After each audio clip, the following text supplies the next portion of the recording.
Bonjour. La leçon d'aujourd'hui concerne le courant électrique continu. Ce que vous voyez maintenant, ce sont des appareils. On va voir à quoi sert chaque appareil.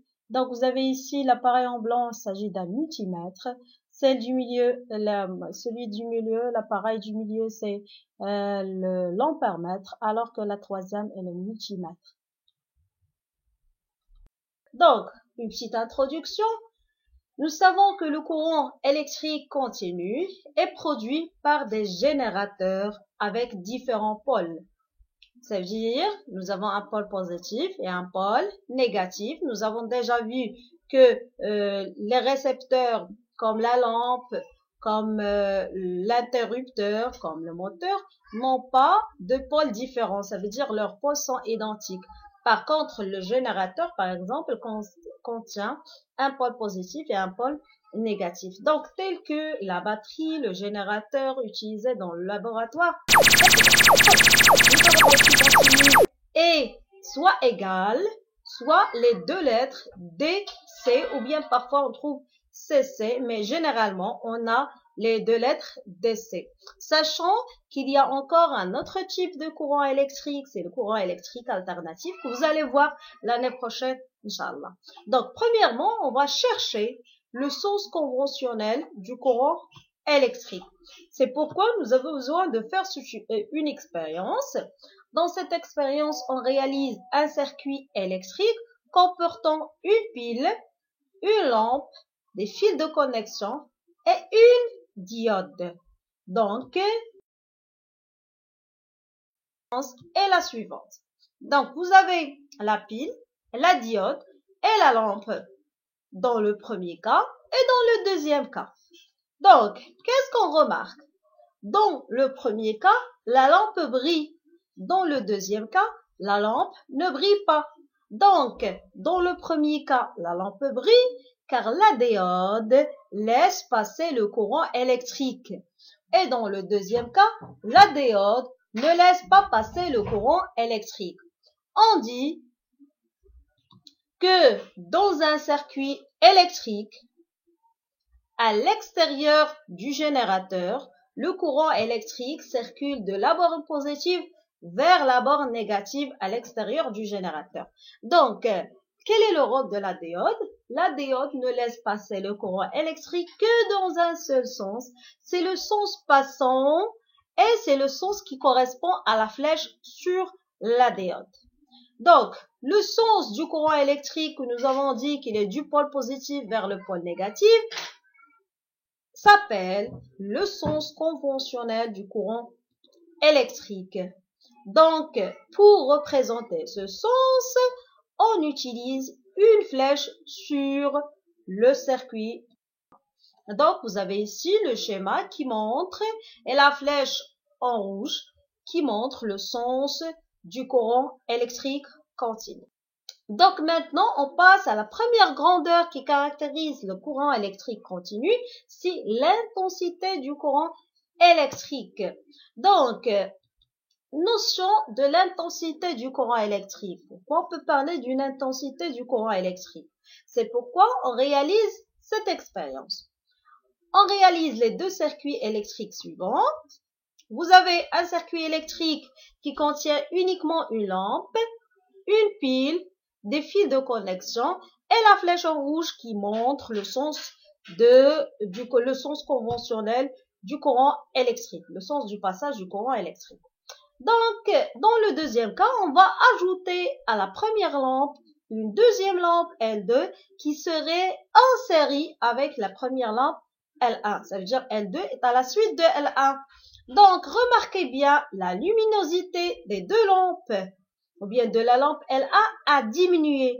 On dit que l'intensité du courant électrique dans le premier circuit est plus grande que dans le deuxième circuit. Autrement dit, le courant électrique dans le premier circuit est plus intense que le courant électrique dans le deuxième circuit.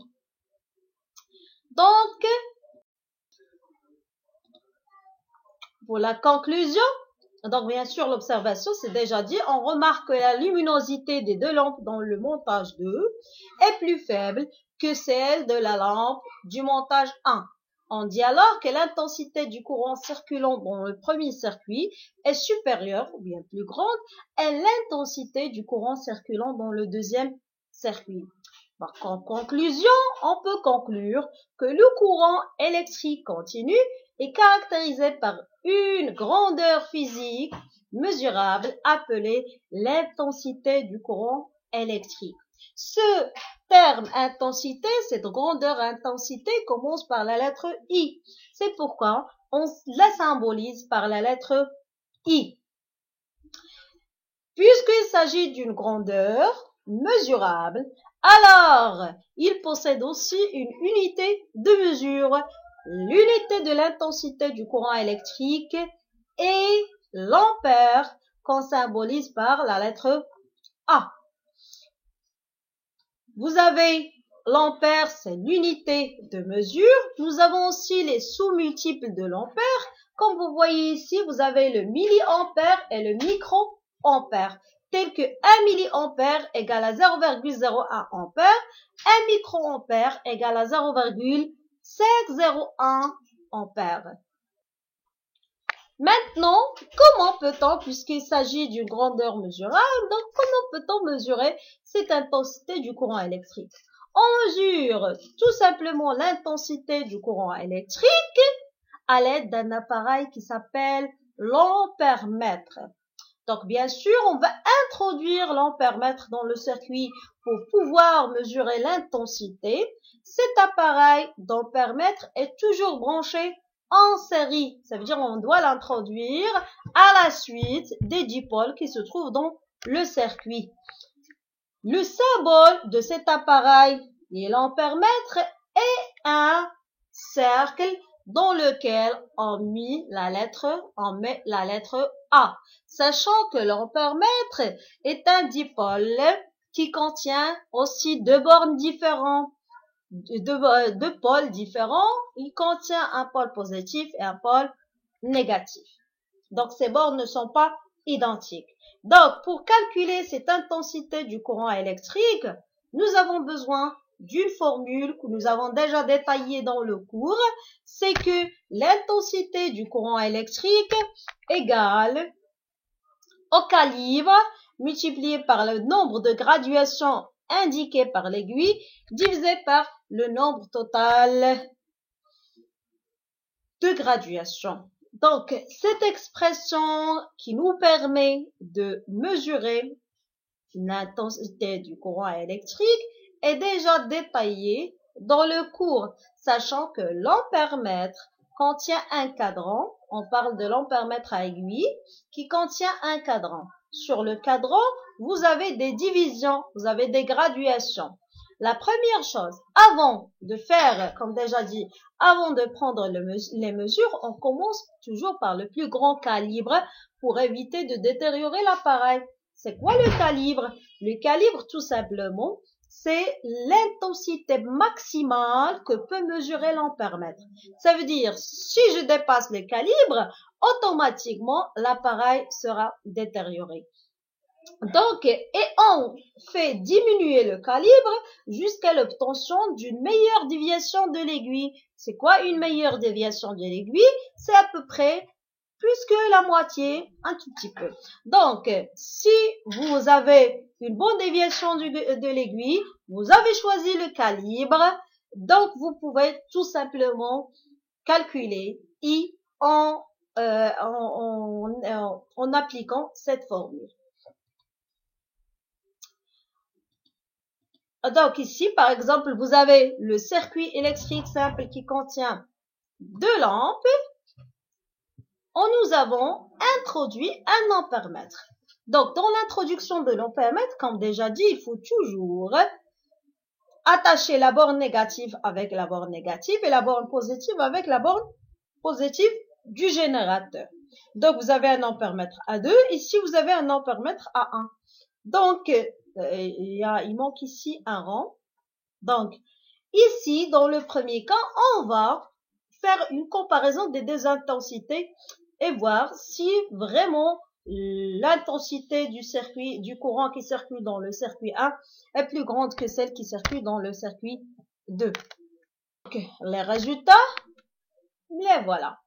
L'intensité du courant indiquée par l'ampèremètre à 1 est, on va trouver par exemple I égale à 0,8 ampères. Alors que celle indiquée par l'ampèremètre A2, on va trouver par exemple I2 égale à 0,5 ampères. Maintenant, on va passer à la deuxième grandeur. C'est, je rappelle que pour l'intensité du courant électrique, nous l'avons déjà détaillé au cours. Vous avez le cours qui est plus détaillé. Ici, je suis en train de vous expliquer pour pouvoir bien assimiler ces termes et ces grandeurs. Donc, la deuxième grandeur qui caractérise le courant électrique continu, c'est la tension électrique. Donc, c'est quoi une tension électrique? D'où vient la notion de tension électrique? Regardez bien l'expérience suivante. On réalise toujours deux circuits électriques en utilisant deux lampes qui sont identiques. Mais lorsque vous prenez une pile, sur la pile s'écrit un chiffre. Auprès de ce chiffre, vous trouvez le mot, la lettre, V. Par exemple, vous avez une pile sur laquelle c'est écrit 6V et une autre sur laquelle c'est écrit 1,5V. D'accord? Bien sûr, remarquez que la pile qui contient 6V donne plus d'énergie électrique à la lampe et la lampe brille bien, normalement. Alors que là, lorsque nous avons utilisé la pile qui contient uniquement 1,5 volts, donc la pile brille moins bien, brille faiblement. Alors, vous avez deux types d'éclairage, même si les deux lampes sont identiques. À quoi est due cette différence d'éclairage? Bien sûr, aux deux grandeurs, aux deux écritures, 6V qui se lit 6 volts et 1,5V qui se lit 1,5 volts.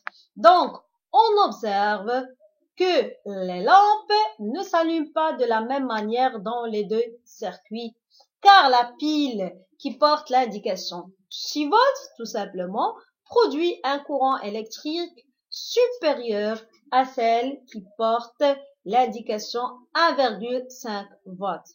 Donc, les deux indications 6 volts et 1,5 volts représentent la tension électrique.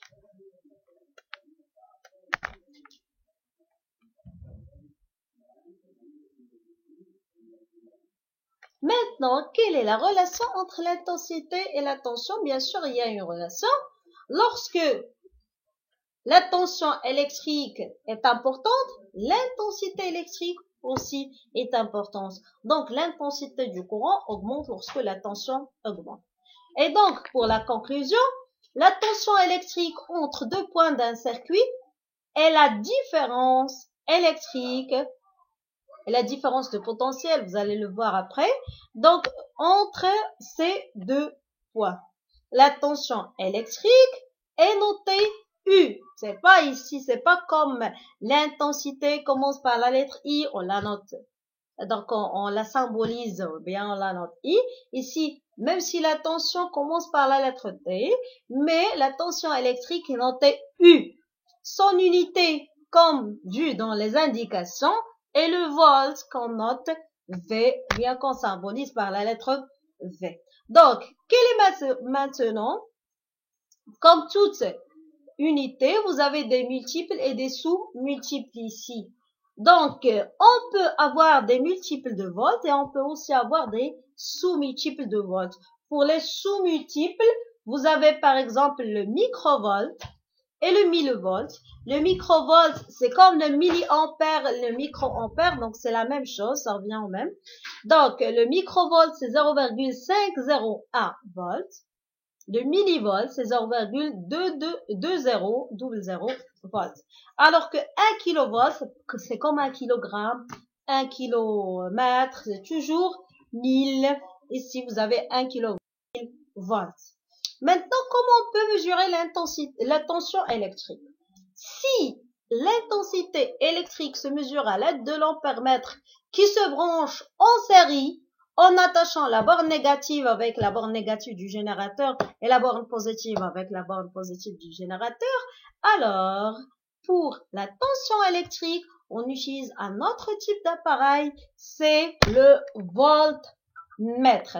Donc, on mesure la tension électrique entre deux bornes d'un dipôle à l'aide d'un voltmètre. Le montage de l'ampèremètre était en série, alors le montage du voltmètre est en dérivation. Donc, le voltmètre se branche en dérivation aux bornes du dipôle. Le symbole du voltmètre, c'est à peu près comme l'ampèremètre. Donc, on utilise un rond, bien un petit cercle, à l'intérieur duquel on écrit la lettre V. Et bien sûr, ces deux bornes ne sont pas identiques. Vous avez une borne positive et une borne négative. Donc, le voltmètre se branche en dérivation. On va voir comment faire. Se branche en dérivation entre les bornes du dipôle. On calcule la tension électrique, c'est à peu près, vous avez deux types, comme déjà vu, vous avez deux types d'appareils. Vous avez le multimètre et vous avez l'ampèremètre pour l'intensité. Pour la tension électrique, aussi nous avons le voltmètre et le multimètre. Le multimètre, on va le voir après, le multimètre donne la valeur directe sur l'écran. Nous n'avons pas besoin de calcul. Mais le voltmètre à aiguille, comme l'ampèremètre à aiguille, c'est la même chose.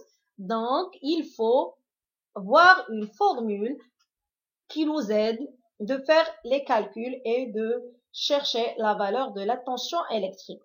Donc, la même chose pour le voltmètre à aiguille. Vous avez un calibre, vous avez une aiguille qui se déplace. On commence toujours par le plus grand calibre jusqu'à l'obtention d'une meilleure déviation de l'aiguille, à peu près plus que la moitié du cadran. La valeur indiquée par l'aiguille, la graduation indiquée par l'aiguille, on peut la noter petit n. Le cadran contient par exemple 100 graduations ou bien 30 graduations. Donc, ça dépend de l'échelle sur laquelle on lit le nombre de graduations. Et vous avez bien sûr le calibre que vous avez choisi. Donc, vous diminuez le calibre, comme déjà dit, jusqu'à l'obtention du meilleur calibre pour les calculs. Donc, et vous écrivez U égale le calibre multiplié par le nombre de graduations indiqué par l'aiguille, divisé par le nombre total de graduations. Et vous l'avez sur le cours sous forme de U égale C fois petit n sur grand N. Donc maintenant, on va faire l'expérience, la même expérience de tout à l'heure, mais en introduisant maintenant le voltmètre, bien sûr, en dérivation. Donc, vous avez ici le voltmètre qui a été introduit en dérivation. Remarquez bien que vous avez le pôle positif qui correspond, bien qui est attaché au pôle positif du générateur, et bien sûr le pôle négatif avec le pôle négatif du générateur. Vous avez le sens du courant électrique indiqué par la flèche, et on peut mesurer la tension électrique indiquée par, c'est la tension électrique aux bornes de la lampe.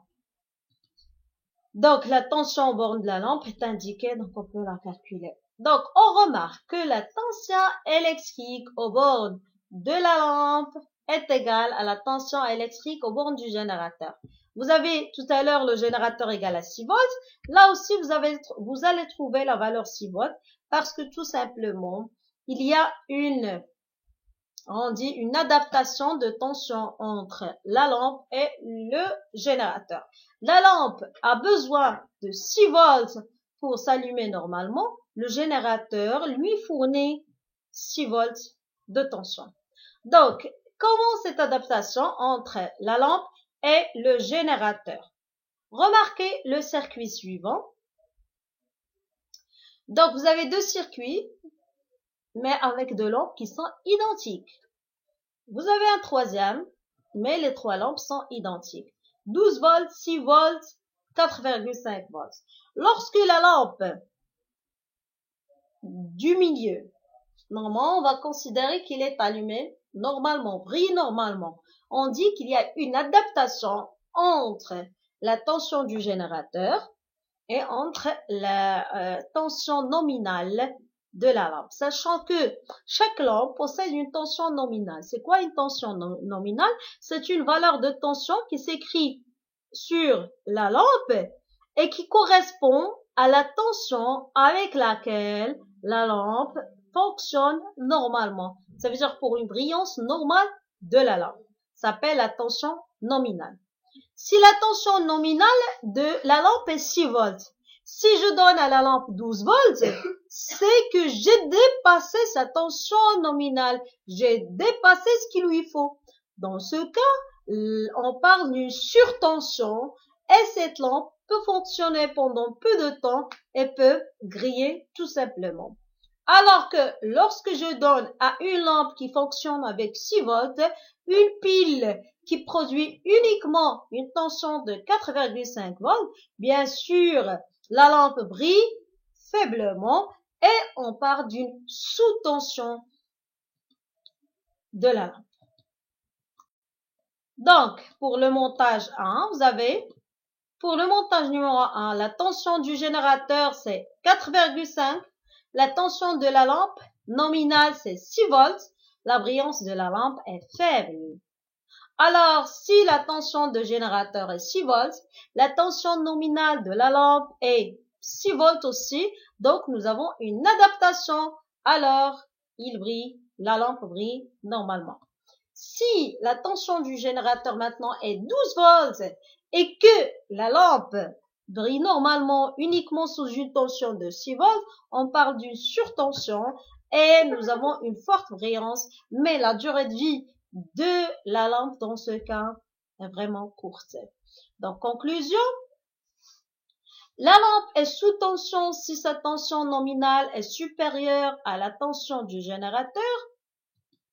La lampe est adaptée au générateur si sa tension nominale est égale à la tension appliquée entre ses bords. Et elle est en surtension si sa tension nominale est inférieure à la tension du générateur. Donc, avant d'utiliser tout récepteur, il faut chercher sa tension nominale et surtout, pour éviter de détériorer l'appareil ou bien le récepteur si la tension donnée est encore plus grande.